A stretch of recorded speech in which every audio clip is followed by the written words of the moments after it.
Mr. Secretary, it was announced today that you're headed to Rome for the Pope's inaugural Mass. Pope Leo, in different parts of his life, has spoken passionately about the plight of migrants. How do you reconcile what the Vatican has said on compassion for migrants with the Trump administration's policies? Well, first of all, the Pope is not a political figure. I know he's covered like one, but they're not. They're the earthly head of the Roman Catholic Church.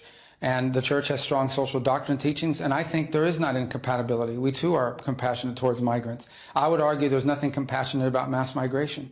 There's nothing compassionate about open borders that allows people to be trafficked here. There's nothing compassionate about either to the American people about flooding our country with individuals that are criminals and prey on our communities. There's nothing compassionate about any of that. But I would caution all of you and everyone, I understand there's this temptation to cover the papacy as a political office. It is not a political office. It is a spiritual office. And it is one that it has social teachings that are aligned with the faith and with the gospel.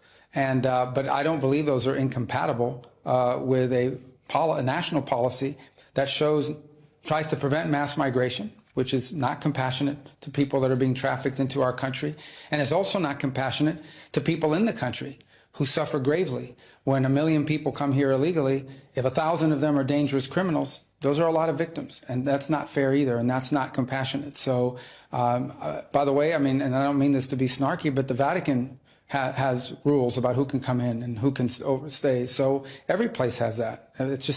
It's what you do to protect your sovereignty. We are the most compassionate nation in the world. Every single year, 1 million people legally migrate to the United States permanently.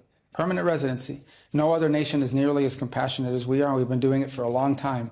But it can't be 5 million people a year that come, with 4 million illegally. That's just not sustainable, and there's nothing compassionate about it for Americans.